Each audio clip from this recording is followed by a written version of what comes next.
नमस्कार साथियों, स्वागत है आप सभी एस्पिरेंट्स का इस आइकॉनिक एस्पिरेंट पे। साथी कैसे हैं आप लोग? आशा करता हूं कि सभी लोग अच्छे होंगे और बहुत ही अच्छे ढंग से अपने क्लास को कर रहे होंगे। प्यारे साथी, आज जो है आपका क्लास जो नागरिक शास्त्र का क्लास चल रहा है टीजीटी पीजीटी विद्यार्थियों के लिए, खास करके बिहार शिक्षक भर्ती को ध्यान में रखकर बहुत ही इम्पोर्टेंट आपका यह जो है बुक हम चला रहे हैं, जो कि मार्केट में सबसे बेस्ट अभी के समय में यह बुक है यूथ कंपटीशन का। यह बुक हम आपको पूरा सॉल्व करा रहे हैं साथी, जो कि आज का सेकंड क्लास आपको होने वाला है।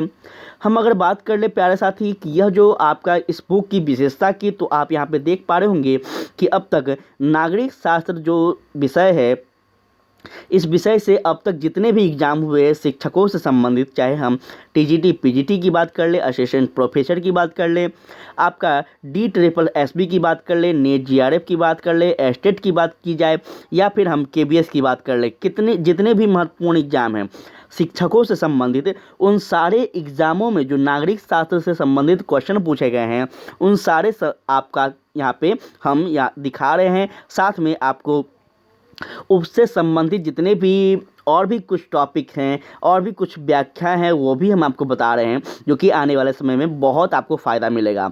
और सबसे इम्पॉर्टेंट बात है इस क्लास को देखने के लिए, इस बुक को कवर करने का, वो ये है कि जितने भी हम क्वेश्चन को देख रहे हैं ये कहीं ना कहीं किसी न किसी एग्ज़ाम में पूछे गए हैं। तो 100% है कि प्रैक्टिस से जो है ये काफ़ी ज़्यादा ऑथेंटिक है और आपको फ़ायदा मिलने वाला है। ठीक है, तो साथ ही हम पहले आपको यहाँ पे सिलेबस कल भी दिखा चुके थे, आज भी दिखाएंगे कि जो सिलेबस आपका नेट जीआरएफ में है सेम पीजीटी में है, टीजीटी में भी है, थोड़ा सा कम और ज़्यादा है, जिसमें हम आपको ये सारे के सारे टॉपिक वाइज यहाँ पे दिखाए हैं कि सारे के सारे चीज़ जो है कवर किए जाएंगे। इसमें जो कल की क्लास में हम कवर किए थे वो क्या किए थे प्यारे साथी, तो राजनीतिक सिद्धांत जो कि पहला अपना टॉपिक था, इसमें हम आपका क्या कवर किए थे, तो राज्य की परिभाषा और इसके निर्माण तत्व के बारे में हम कल के क्लास में अध्ययन किए थे। इसमें कुछ क्वेश्चंस बच चुके थे जो कि आज के क्लास में हम अध्ययन करेंगे। तो चलिए शुरू करते हैं। उससे पहले साथी आप सभी से विनती है कि थोड़ा सा भी अगर मेरा मेहनत अगर आपको अच्छा लगे, मेरे द्वारा समझाया गया चीज़ अच्छा लगे, या फिर इस क्लास को लाने का उद्देश्य अच्छा लगे, तो प्लीज़ आप हमारे चैनल को सब्सक्राइब कर दें, थोड़ा सा शेयर कर दें और लाइक ज़रूर करें साथी, ताकि अपना थोड़ा सा मनोबल बढ़ता रहे। ठीक है, और सबसे बहुत बड़ी बात आपको बता दें तो फीडबैक ज़रूर देना नहीं भूलेंगे, चाहे अच्छा लगे या फिर बुरा। चलिए क्लास को स्टार्ट करते हैं। क्वेश्चन नंबर 26 से आज हम स्टार्ट करेंगे। पिछले क्लास में हम 1 से लेकर 25 क्वेश्चन तक जो है अध्ययन किए थे, ठीक है ना। तो आज की क्लास में हम क्या करेंगे साथी, तो आज 26 से करेंगे। ध्यान दीजिएगा, हर रोज़ आपका 25 क्वेश्चन का हम क्लासेस लेकर आते हैं, ठीक है। तो ये सीरीज आप याद रखेंगे। सबसे पहला क्वेश्चन आपके समक्ष है, जो कि यहाँ पे ध्यान देंगे, आप लोग अपना आंसर भी देते चलिएंगे तो अच्छा होगा। कहता है, निम्न में से किसने राजनीतिक विज्ञान को शक्ति का विज्ञान के रूप में परिभाषित किया है? बहुत इंपॉर्टेंट क्वेश्चन है, जल्दी से बताएं। किसने राजनीतिक विज्ञान को जो है शक्ति के विज्ञान के रूप में परिभाषित किया है? जिसमें आप बेंटेल को देखेंगे, कैटलिन को देखेंगे, लीकॉक है और आपका लास्की महोदय हैं। कौन इसमें राइट आंसर होंगे, जो कि जल्दी से बताएं। यह आपका उत्तराखंड असिस्टेंट प्रोफेसर में पूछे गए क्वेश्चन है और यह आपका 2017 में पूछा गया क्वेश्चन था। इसका राइट आंसर होगा आपका क्या, तो कैटलिन। ठीक है, कैटलिन महोदय ने जो है साथी याद रखेंगे कि राजनीतिक विज्ञान को यह क्या कहते हैं, तो शक्ति के विज्ञान कहते हैं। याद रखिएगा, अति महत्वपूर्ण है। चलिए थोड़ा यहाँ डिटेल में बातें कर लें इनके बारे में। ध्यान दीजिएगा कि राजनीतिक शक्ति की अगर हम बात कर ले, तो शक्ति के राजनीतिक विज्ञान का केंद्र मानते हुए कैटलिन ने कहा है कि राजनीतिक एक व्यक्ति के द्वारा दूसरे व्यक्ति का प्रभुत्व स्थापित कराना है। इसके लिए नैतिक और अनैतिक सभी तरह के तरीके का क्या है, तो अपनाना होता है, जो कि इनका क्या है, तो मत है। याद रखना है। आगे बढ़े, नेक्स्ट क्वेश्चन की बात करें तो कहता है, नागरिक शास्त्र शब्द की उत्पत्ति सिविक और सिविटास शब्द से हुई है। यह कथन किसका है, जल्दी से बताएं, या फिर यह हम कह लें यह जो है कहाँ से लिया गया भाषा है, शब्द है। आपके सामने है, एक जर्मन शब्द है, एक फ्रेंच शब्द है, एक लैटिन शब्द है, या फिर एक ग्रीक शब्द है। अगर थोड़ा सा भी आप कल का क्लास मेरा देखे होंगे, थोड़ा सा भी क्लास का कल का याद होगा, तो हमने आपको कल ही बताया था कि क्या है साथी, तो यह लैटिन शब्द है। ठीक है, नागरिक शास्त्र शब्द जो है यह सिविक और सिविटास शब्द से उत्पत्ति हुई है, जो कि यह एक प्रकार से लैटिन शब्द है, याद रखना है। और यह आपका यूपी लेक्चरल परीक्षा में पूछा गया, यूपी लेक्चरल में पूछा गया यह क्वेश्चन है, तो इसको थोड़ा याद रखें। चलिए डिटेल में अगर हम बात कर ले, ध्यान दीजिएगा। नागरिक शास्त्र शब्द की उत्पत्ति सिविक और सिविटास शब्द से हुई है। यह एक लैटिन शब्द है, जो कि शब्द सिविक अर्थात नागरिक एवं सिविटास के अभिप्राय नगर और राज्य दोनों शब्दों से होता है। सामाजिक विज्ञान का नागरिक शास्त्र नामक शब्द की उत्पत्ति जो है इसी दो शब्दों से हुई है, तो याद रखेंगे, बहुत ज़्यादा महत्वपूर्ण है। नागरिक शास्त्र के अध्ययन का मुख्य विषय है क्या? तो नागरिक शास्त्र के अध्ययन का सबसे महत्वपूर्ण विषय जो है वह आपका क्या है? तो नागरिकता है, याद रखिएगा। ठीक है, कभी भी आप याद रखेंगे नागरिक शास्त्र का जो विषय है वह आपका राज्य ना होगा, ना ही नगर निगम होगा, ना ही आपका पंचायती राज होगा। क्या होगा? तो नागरिकता होंगे। ये बात आपको याद रखना है, बहुत ही इंपॉर्टेंट है। चलिए थोड़ा हम इसके बारे में डिटेल कर लेते हैं, ताकि आपको आने वाले समय में और भी फायदा मिले। देखिए, नागरिक शास्त्र नागरिकता, नागरिक या फिर जीवन एवं नागरिक संस्थाओं का अध्ययन कराता है। ठीक है, तो किस चीज़ का हमें अध्ययन कराता है? नागरिकता का, नागरिक का, जीवन और उसके नागरिक का, संस्थाओं का। नागरिक शास्त्र के अंतर्गत मुख्यतः नागरिकता का अध्ययन ही किया जाता है, जो कि हमें याद रखना होगा। और क्या आपने को जानना है, यहाँ ध्यान दीजिए। तो नागरिक शास्त्र के पिता माने जाते हैं किसे? बहुत ज़्यादा इंपॉर्टेंट है, वेरी वेरी इंपॉर्टेंट क्वेश्चन है। नागरिक शास्त्र के पिता किसको माना गया है? सुकरात हैं, अरस्तु हैं, चाणक्य या फिर कार्ल मार्क्स हैं, जो कि टीजीटी परीक्षा 2001 में क्वेश्चन पूछे गए हैं। यह आपका क्या होगा? तो साथी आप सभी को पता होगा कि नागरिक शास्त्र का उद्भव जो है यह सबसे पहले जो है एक व्यक्ति हैं, जो कि नाम है इनका अरस्तु महोदय। इन्हीं के द्वारा इस प्रकार से इनका बहुत ज़्यादा योगदान है नागरिक शास्त्र के क्षेत्र में, तो थोड़ा सा इनके बारे में याद रखेंगे। आप सभी कहीं ना कहीं इसका आंसर मेरे ख्याल से जान ही रहे होंगे। तो आगे बढ़ें, ध्यान दीजिएगा। अरस्तु राजनीतिक शास्त्र के जनक माने जाते हैं। अरस्तु ने ही राजनीतिक शास्त्र को व्यवस्थित अध्ययन विषय के रूप में नीति शास्त्र से अलग किया है, यह भी बात आपको याद रखना है। साथ में अरस्तु ने राजनीतिक को सर्वोच्च विज्ञान की संज्ञा दी है। तो क्वेश्चन एक आपका फिर से बनेगा यहाँ से कि अरस्तु ने, या फिर आपसे पूछ लेगा कि क्या कि राजनीतिक को सर्वोच्च विज्ञान की संज्ञा किसके द्वारा दिया गया है? आपको क्वेश्चन जो है अलग अलग दे दिया जाएगा ऑप्शन, जिसे सुकरात दे देगा, चाणक्य दे देगा और आपका फिर अरस्तु देगा। इनमें से कोई नहीं, एक से अधिक। तो आप याद रखेंगे अरस्तु के द्वारा यह बातें की गई है। आगे बढ़ें, चलिए ध्यान दीजिएगा। कहता है प्रथम राजनीतिक वैज्ञानिक के नाम से कौन जाने जाते हैं? जो कि आपके सामने है, महात्मा गांधी, जवाहरलाल नेहरू, अरस्तु या फिर आपका प्लेटो। किसको जाना गया है प्रथम राजनीतिक वैज्ञानिक के नाम से? तो यह आपको राजस्थान पीजीटी परीक्षा 2014 का क्वेश्चन है, और इसका राइट आंसर होगा साथी अरस्तु को। ठीक है, अरस्तु जो है यह प्रथम राजनीतिक वैज्ञानिक के रूप में इनको जाना गया है, जो कि बहुत बड़ा योगदान है। हम जितना इनके बारे में बोले कम ही है। ठीक है, चलिए आगे बढ़ें। नेक्स्ट क्वेश्चन है कि राजनीतिक विज्ञान को स्वतंत्र विज्ञान का रूप निम्न में से किस विचारक ने दिया है? बहुत ज़्यादा इंपॉर्टेंट है, और यह आपका जो क्वेश्चन का आंसर होगा क्या होगा ये बताएं। प्लेटो है, हेगल है, मार्क्स है और अरस्तु हैं। इसमें से कौन सा होगा ये हमें आप लोग जरूर बताएं। इसका राइट आंसर साथी आपका ऑप्शन नंबर डी हो जाएगा, ध्यान देंगे। अर्थात अरस्तु जो हैं यह राजनीतिक विज्ञान को स्वतंत्र विज्ञान के रूप में क्या किया है साथी? तो स्वीकार किए हैं, बताते हैं। ठीक है ना, इनको याद रखेंगे, बहुत इंपॉर्टेंट लाइन है ये। निम्न में से किस विचारक ने राजनीतिक विज्ञान को श्रेष्ठतम विज्ञान की संज्ञा दी है? चलिए बताइए जल्दी जल्दी। प्लेटो हैं, पॉल जेनेट हैं, अरस्तु हैं और आपका लॉकी हैं। कौन है इसमें से? जल्दी बताएं। आपका यूपी प्रवक्ता परीक्षा में पूछे गए क्वेश्चन हैं, इसकी हम चर्चा करें तो यह आपका ऑप्शन नंबर बी अर्थात अरस्तु ही हो जाएंगे। ठीक है, जहाँ कहीं भी अरस्तु रहे थोड़ा सा ध्यान में रखिएगा, क्योंकि राजनीतिक विज्ञान में अरस्तु का नाम ना आए ऐसा नहीं हो सकता। ठीक है, चलिए आगे बढ़ें। नेक्स्ट क्वेश्चन कहता है क्या है, ध्यान दीजिएगा। कहता है राजनीतिक शास्त्र का पिता किसे कहा गया है? जो कि हम तुरंत अभी बताए हैं, अभी तुरंत बताए हैं आपको, और 100% मुझे लगता है कि आप आंसर भी दे दिए होंगे। ठीक है, तो राजनीतिक शास्त्र के जो पिता हैं यह आपको पता ही होगा कि अरस्तु को कहा गया है, जो कि पीजीटी परीक्षा 2023 में क्षमा चाहेंगे 2010 में पूछा गया है। और आपका एक और परीक्षा जो कि हरियाणा असिस्टेंट प्रोफेसर में पूछा गया है, तो ये भी आपको याद रखना है। ठीक है, आगे बढ़े थे, ध्यान दीजिएगा। नेक्स्ट क्वेश्चन कहता है क्या है, इस पे हम बात करें तो कहता है किसने कहा निश्चित भूभाग राज्य का आवश्यक तत्व नहीं है। बहुत इंपॉर्टेंट है। अब हम कहाँ पहुँच गए हैं, तो राज्य की ओर पहुँच गए हैं। ठीक है, अब राजनीतिक विज्ञान हम पढ़ रहे थे, राजनीतिक शास्त्र हम पढ़ रहे थे, अब हम राज्य में प्रवेश कर रहे हैं कि राज्य का जो वर्गीकरण हुआ है, राज्य जो है क्या है, इसमें हम प्रवेश कर गए हैं। तो चलिए बताइए कि किसने कहा है कि निश्चित भूभाग जो है राज्य का आवश्यक तत्व नहीं होगा। बेंथम है, विलेन है, सिले हैं या फिर लीकॉक हैं, किसने कहा है इस बात को याद रखेंगे। यह आपका होगा ऑप्शन नंबर सी। क्षमा चाहेंगे ऑप्शन नंबर बी, सिले महोदय के द्वारा यह कहा गया है पीजीटी परीक्षा 2004 में।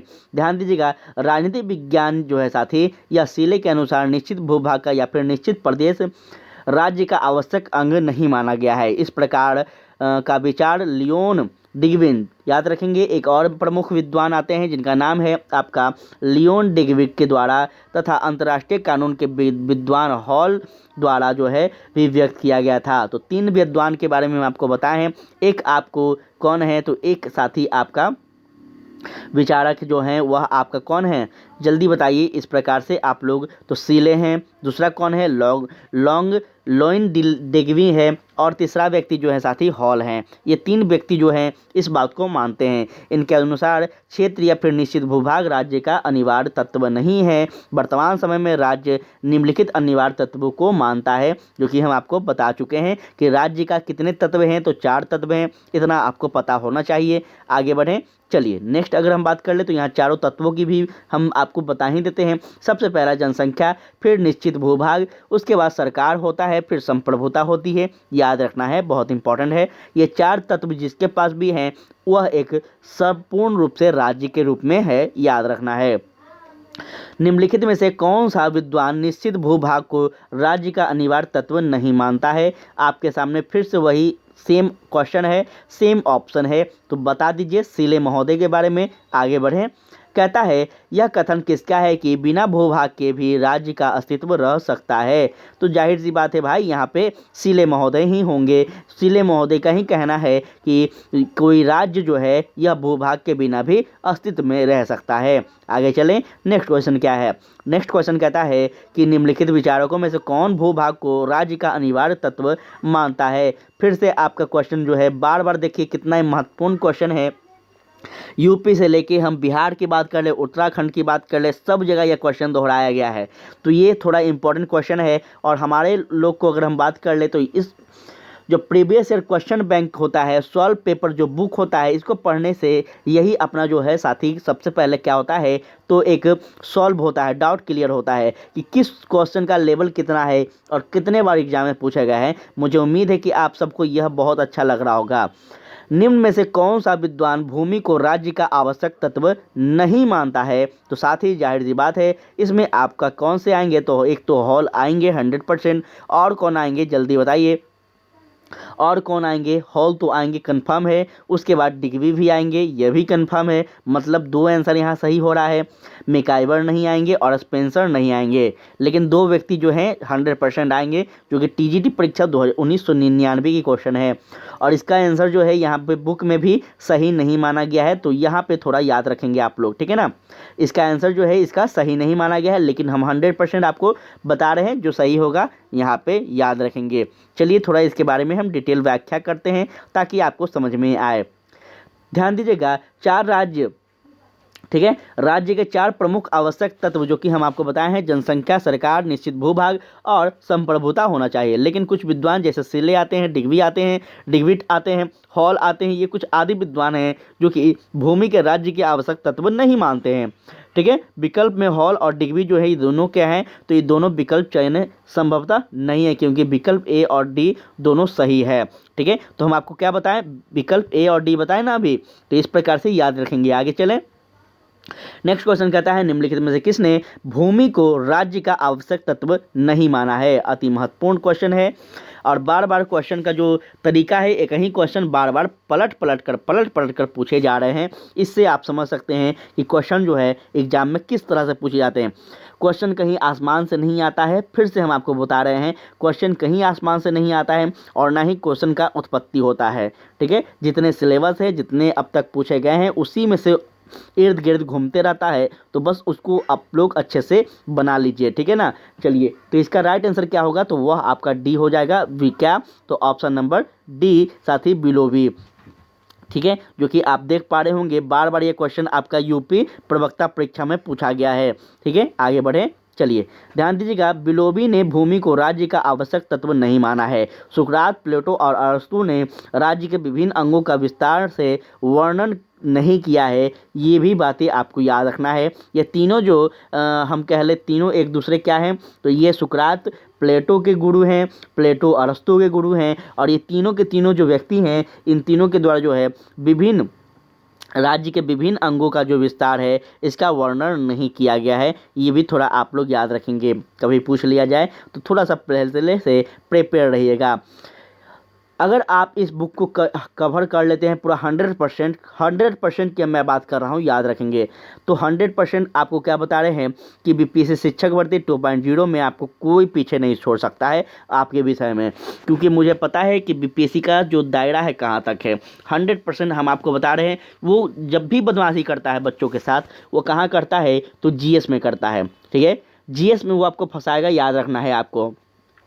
जिस विषय में आप विद्वान हैं, जो विषय में आप शिक्षक बनना चाहते हैं, वो विषय में आपको नहीं फंसा सकता है वो, क्योंकि उसका वो लेवल ही नहीं है। ठीक है, मैं काफ़ी वर्षों से बीपीएससी को जान रहा हूँ, इसलिए आपको बता रहा हूँ। वो जब भी आपको फंसाएगा तो सिर्फ जीएस में फंसाएगा। ठीक है, इसलिए हम आपको बता रहे हैं कि अपने सब्जेक्ट में आप बहुत भयानक पकड़ रखिए, तभी आप क्लियर कर पाइएगा। ठीक है, चलिए आगे बढ़ें। तो कहता है नेक्स्ट क्वेश्चन, व्यक्ति का समस्त महत्व और उसकी संपूर्ण आध्यात्मिक यथार्थवाद जो कुछ उसे उपलब्ध है इसलिए है क्योंकि वह राज्य का सदस्य है। यह कथन किसका है? हीगल है, जोड है, गार्नर है, या फिर वो सांके हैं। साथ ही हीगल महोदय आपके सामने आंसर दिख रहा होगा, इसका राइट आंसर होंगे। चलिए थोड़ा डिटेल में हम इसकी व्याख्या करें। देखिए, एक चीज़ याद रखना है आपको, क्या, तो यहाँ पे आप सब लोग सोच रहे होंगे कि हम इसमें कोई अलग क्या कर रहे हैं। क्वेश्चन दिया गया है, आंसर भी दिया गया है, लेकिन इसमें हम अलग करने का मेरा जो उद्देश्य है वो ये है साथी, कि आपको एक क्वेश्चन के माध्यम से, क्वेश्चन तो आप देख रहे हैं ये बेनिफिट हो ही रहा है, साथ में इस क्वेश्चन से संबंधित कुछ व्याख्या है, यह भी आपको पता चल रहा है कि आने वाले समय में इसकी विशेषता आपको पता चल रहा होगा कि हो सकता है इसमें से भी क्वेश्चन पूछे जाएं। इसलिए हम इस चीज़ को चला रहे हैं। और एक चीज़ सब याद रखेंगे आप लोग कि जो ये जो क्वेश्चन सॉल्व पेपर होता है, या फिर हम पूर्वावलोकन की बात कर लें, तो इसका टक्कर कभी भी प्रैक्टिस सेट नहीं कर सकता है। चाहे आप किसी भी का प्रैक्टिस सेट पढ़ लें, किसी का नाम मैं नहीं लूँगा, किसी का भी प्रैक्टिस सेट पढ़ लीजिए, इन चीज़ों का टक्कर वो नहीं दे सकता है, ये आप याद रखेंगे। हीगल व्यक्ति और राज्य के संबंध को लेकर उदारवादी के विपरीत यह मानता है कि व्यक्ति अपने सत्य, अपने वास्तविक और अस्तित्व और नैतिक पद की प्राप्ति राज्य का घटक होकर ही कर सकता है। ठीक है, तो यह हीगल का मानना था, याद रखेंगे। किसने कहा राज्य पृथ्वी पर ईश्वर की गति है? बहुत इंपॉर्टेंट। किसने कहा राज्य पृथ्वी पर ईश्वर की क्या है? तो गति है। आपके सामने है, विद्वानों का नाम बेंथम है, कार्ल मार्क्स है, हीगल है, या फिर जे.एस. मिल है। यह आपको बताना है, जल्दी से बताएं। यह आपका ऑप्शन नंबर क्या होगा? तो साथ ही डी, अर्थात हीगल महोदय के द्वारा यह स्टेटमेंट दिया गया है, याद रखेंगे। हीगल के द्वारा साथ ही 19वीं शताब्दी के पूर्वार्ध का जर्मन दार्शनिक था और इसने आदर्शवाद का प्रमुख उपनयन माना जाता है। आदर्शवाद के अनुसार इस जगत की समस्त वस्तु और सामाजिक संस्था विचार तत्व की अभिव्यक्ति है। इस संदर्भ में हीगल ने कहा है कि राज्य पृथ्वी पर ईश्वर की क्या है? गति है। इसके अनुसार राज्य आत्मा के उच्चतम विकास का प्रतीक है। इस ईश्वर की महायात्रा का अंतिम पड़ाव है। यह सारे के सारे बातें कही गई है किसके द्वारा? तो हीगल के द्वारा, याद रखेंगे। राज्य पृथ्वी पर ईश्वर का पद पेच है, किसने कहा है? तो जाहिर सी बात है हीगल ही कहे होंगे। किसने कहा? हीगल ही कहें, क्योंकि हमने इसमें पढ़ चुका है। ठीक है ना, आगे बढ़ें चलिए। आगे बढ़ते हैं, यहाँ देखते हैं हीगल के अनुसार राज्य पृथ्वी पर ईश्वर का क्या है, तो साथी अवतरण है।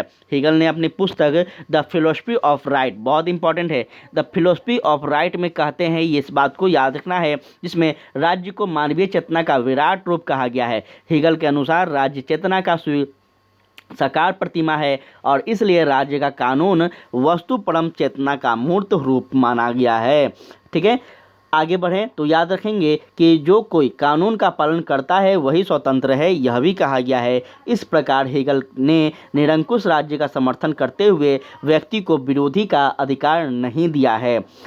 सुमेलिनी हीगल ने इस विचार से प्रभावित हैं, इसलिए याद रखना है आपको कि हीगल को फांसीवाद का आध्यात्मिक गुरु भी कहा गया है। तो आपसे पूछ दिया जाएगा कभी क्वेश्चन, तो याद रखेंगे कि फांसीवाद का आध्यात्मिक गुरु किसे कहा गया है, तो यह आपको हीगल महोदय को कहा गया है। आगे चलें, नेक्स्ट क्वेश्चन कहता है राज्य पृथ्वी पर ईश्वर का पद क्रम है। इस कथन पे अगर हम बात कर ले तो जाहिर सी बात है हीगल महोदय हो जाएंगे। यहाँ पे आप देख रहे हैं कि क्वेश्चन बार बार हर एग्जाम में आपको किस प्रकार से दोहराए जा रहे हैं, और 100% फिर से हम आपको बोलेंगे, बस इसको रट जाइए, आप लोग खा जाइए, पका जाइए, जो करना है कीजिए, लेकिन इसको अपना बना लीजिए। अब तक अगर हम बात कर ले बीपीएससी शिक्षक भर्ती 2.0 के लिए, तो प्रैक्टिस सेट सब प्लेटफॉर्म पे चल रहा है। कोई भी, अगर हम छोटा यूट्यूब की बात कर ले, बड़ा यूट्यूब चैनल की बात कर ले, सबको, लेकिन उससे मतलब नहीं है कि छोटा यूट्यूब चैनल है, बड़ा यूट्यूब, एक्सपीरियंस कितना है, उसको पता कितना है, ये इंपॉर्टेंट है। तो कंटेंट चूज करने का भी एक अपना एक्सपीरियंस होता है, जो कि सबके पास नहीं होता है। ठीक है, तो इसलिए आप लोग ध्यान से रखिए और इस चैनल को थोड़ा सा आप लोग सपोर्ट कीजिए, आपको हर चीज़ ऑथेंटिक मिलेगा और बेस्ट मिलेगा, क्योंकि हम इस चैनल पे कोई भी चीज़ लाने से पहले खुद उस चीज़ का आकलन करते हैं। राज्य पृथ्वी पर ईश्वर का अवतरण है, यह कथन किस विचारक का है, तो आप जल्दी से बताइए। आपके सामने ऑप्शन भी दिए गए हैं, तो जाहिर सी बात है आपका हेगल हो जाएंगे। चलिए आगे बढ़ें, बहुत हो गए हेगल के बारे में, थोड़ा आगे देखते हैं क्या है। निम्न में से किस विद्वान ने समाज को ईंट तथा राज्य की सीमेंट, बहुत इंपॉर्टेंट है, कहा गया है। किस विद्वान के द्वारा समाज को ईंट और राज्य को सीमेंट कहा गया है, चलिए बताइए। नया क्वेश्चन आपको देखना को मिल रहा है। गेटेल हो जाएंगे, या फिर आशीर्वाद ने, गार्नर ने, या फिर आपका गिलक्रिस्ट ने, किसने कहा है? परीक्षा में पूछा गया क्वेश्चन है पीजीटी में, तो जल्दी बताइए। यह आपका आशीर्वादम के द्वारा कहा गया है। ठीक है, चलिए थोड़ा डिटेल में इन पे बात करें तो यहाँ ध्यान दीजिएगा, आशीर्वादम ने समाज को ईंट और राज्य को सीमेंट कहा है। डॉक्टर आशीर्वादम ने अपनी पुस्तक राजनीतिक विज्ञान, पुस्तक का नाम जरूर याद रखें, क्वेश्चन यहाँ से भी बनते हैं, हर विद्वान का पुस्तक का नाम जरूर याद रखें। तो इनका पुस्तक का नाम राजनीतिक विज्ञान में राज्य का स्वरूप है, जो कि इसमें अध्ययन राज्य और समाज के मध्य संबंधों की विस्तृत चर्चा हमें मिलती है। इसने टिप्पणी करते हुए इन्होंने लिखा है कि ईंट की दीवार जो है, इसमें ईंट यदि समाज है तो इसके बीच लगी सीमेंट जो है यह राज्य है। ठीक है, जो ईंटों को अपनी जगह पर बनाए रखती है ताकि दीवार जो त्यों काम करे। तो यह कथन किनका है, तो साथी याद रखेंगे आशीर्वादम का है। आगे बढ़ें तो नेक्स्ट यहाँ पे ध्यान दीजिएगा, इस प्रकार एवं राज्य एवं समाज के मध्य संबंधों पर बारबर ने लिखा है कि समाज राज्य द्वारा कायम रखता है, और यदि समाज इस प्रकार कायम न रखा जाए तो इसका अस्तित्व ही खत्म हो जाएगा। यह कथन किसका है, तो साथी यह कथन आपका किसका है, याद रखना है। तो यह कथन हो जाएगा आपका, ठीक है, तो ये आप लोग याद रखेंगे। आगे बढ़ें, चलिए नेक्स्ट क्वेश्चन कहता है, यहाँ पे ध्यान दीजिएगा, राजनीतिक शास्त्र का प्रारंभ और अंत राज्य के साथ ही होता है। यह कथन किसका है, लीकोक का है, गिलक्राइस्ट का है, या फिर कुछ और विद्वान है जो कि आप लोग यहाँ देखें, गार्नर का है या फिर आपका लाक्सकी का है। तो यह आपका गार्नर महोदय का है, जो कि आप लोग यहाँ याद रखेंगे। चलिए डिटेल में अगर हम यहाँ पे नहीं, डिटेल तो नहीं है लेकिन आगे हम बात करते हैं, ध्यान दीजिएगा। कहता है नेक्स्ट क्वेश्चन, मानवीय संबंधों के उस किसी भी अस्थायी रूप को राजनीतिक अवस्था कहेंगे जिसमें महत्वपूर्ण अंगों में शक्ति, शासन अथवा सत्ता अग्रसर हो। यह परिभाषा किस विद्वान का है, यह पूछ रहा है आपसे। टीजीटी परीक्षा 2011 का क्वेश्चन है। गार्नर है, रॉबर्ट डहल हैं, सीले हैं और गेटिल हैं। कौन हो जाएंगे इसमें, जल्दी बताएं। यह आपका राइट आंसर होगा रॉबर्ट डहल। चलिए इनके बारे में थोड़ा जान लेते हैं। तो ध्यान दीजिएगा, इनके बारे में कुछ खास विशेषता यहाँ नहीं दी गई है, बस इतना याद रखना है। नेक्स्ट क्वेश्चन कहता है आपका यहाँ पे कि औचित्यपूर्ण शक्ति है क्या? प्रभाव, धन, ज्ञान या फिर सत्ता। औचित्यपूर्ण शक्ति क्या है?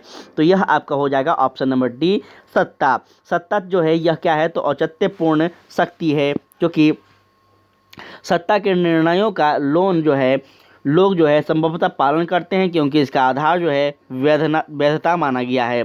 ठीक है, नेक्स्ट क्वेश्चन की हम बात कर ले तो कहता है मैकियावेली के अनुसार जो है व्यक्ति प्रकृति के रूप में स्वार्थी, दुष्चरित और अवसरवादी है।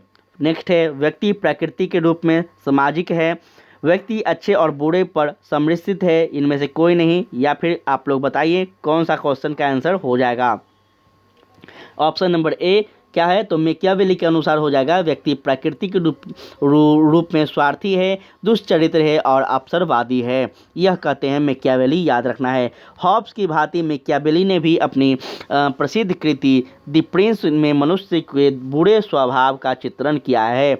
तो कभी पूछ लिया जाए कि मैकियावेली ने मनुष्य के बुरे व्यवहार का चित्रण जो है या किस पुस्तक में करते हैं, तो आप याद रखेंगे द प्रिंस में करते हैं। ठीक है, मैकियावेली जो है यह धारणा इस तथ्य पर आधारित है कि मनुष्य जो है स्वार्थी है, दुष्चरित्र है और अवसरवादी होते हैं। ठीक है, वह अच्छे बनते हैं तथा उसका प्रमुख कारण भय होता है, यह कहा गया है मैकियावेली के द्वारा। नेक्स्ट क्वेश्चन हम आगे बढ़ें तो कहता है निम्न में से कौन एक अरस्तु के विचार से ने मैकियावेली को प्रभावित किया? अरस्तु के किस विचार ने मैकियावेली को प्रभावित किया है? तो जल्दी बताएं, यहाँ पे आपके सामने कुछ क्वेश्चन के आंसर दिए गए हैं जो कि आपको ऑप्शन के आधार पर बताना है। इसका राइट आंसर साथी आपका हो जाएगा ऑप्शन नंबर डी, अर्थात सभी। क्या है? तो साथी याद रखना है, सबसे पहले नैतिकता और राजनीति का पृथक्करण है, राज्य मनुष्य समुदाय का उच्च संगठन है और ऐतिहासिक विधि। ये सारे जो कथन आप देख रहे हैं ये अरस्तु के विचारों से क्या होता है? तो मैकियावेली प्रभावित होता है, याद रखेंगे, महत्वपूर्ण है। आगे चलें, नेक्स्ट हम बात करते हैं, ध्यान दीजिएगा, थोड़ा सा यहाँ डिटेल में हम बात करेंगे। तो अरस्तु और मैकियावेली दोनों ही अनुभववादी, तुलनात्मक और यथार्थवादी चिंतक माने जाते हैं। नैतिकता और राजनीति का पृथक्करण करने अरस्तु की विज्ञान के जन्मदाता हो गए हैं और मैकियावेली अपने युग का शिशु से संबोधित हुए हैं। ये बात याद रखना है। अरस्तु की भांति मैकियावेली ने राज्य को सर्वोच्च संस्था माना है तथा ऐतिहासिक विधि का उपयोग करते हुए मैकियावेली ने मनुष्य के मनोविज्ञान का परीक्षण कर राज्य को शक्तिशाली बनाने का प्रयास भी किया है। तो थोड़ा सा ये सारी बात आपको याद रखना है, किन के पक्ष में? तो मैकियावेली के पक्ष में। नेक्स्ट क्वेश्चन और अंतिम क्वेश्चन अपना है जो कि यहाँ ध्यान देंगे, यह आज के क्लास का। कहता है राज्य की सर्वोच्चता का समर्थन किसने किया है? रूसो है, मार्क्स है, मैकियावेली है या फिर महात्मा गांधी है? यह आपको याद रखना है, क्या हो जाएगा? तो मैकियावेली के द्वारा अगर हम बात करें तो ध्यान दीजिएगा राज्य को सर्वोच्च माना गया है। ठीक है, तो ये आपको याद रखना है। और आज की क्लास जो है साथी यहीं पे आज हम क्लास को समाप्त करेंगे। कैसा लगा क्लास ज़रूर बताइएगा। और सबसे महत्वपूर्ण बात, क्लास को आप लोग एक बार नहीं कम से कम 2 बार 3 बार देखिए। देखिए हम आपको बार बार आपको बता रहे हैं जितने भी क्वेश्चन है सब किसी न किसी एग्जाम में पूछे गए हैं। भारत की कोई भी संस्था हो जहाँ पे शिक्षकों से संबंधित एग्जाम हुए हैं, जहाँ पे राजनीतिक शास्त्र से संबंधित एग्जाम लिए गए हैं, उन सभी एग्जामों में पूछे गए हैं। चाहे हम राजस्थान का बात करें, बिहार की बात करें, उत्तर प्रदेश की बात करें, झारखंड की बात करें, किसी भी एग्जाम या फिर किसी राज्य में आप शिक्षक बनना चाहते हैं पॉलिटिकल साइंस से, तो ये आपके लिए बहुत ज़्यादा मोस्ट है, याद रखना है, बहुत ज़्यादा मोस्ट है। और हो सके तो प्लीज़ आप लोग अपना फीडबैक दीजिए, क्लास कैसा लग रहा, इसमें कुछ और बदलाव करने की संभावना है, जो कुछ भी हो आप बताएं। PDF आपको टेलीग्राम पे मिलेगा और कोशिश कीजिए कि अधिक से अधिक इस चैनल पे विद्यार्थी आएँ ताकि आपके लिए बेहतर से बेहतर कंटेंट लाया जाए। तो आज के लिए इतना ही। जय हिंद, जय भारत।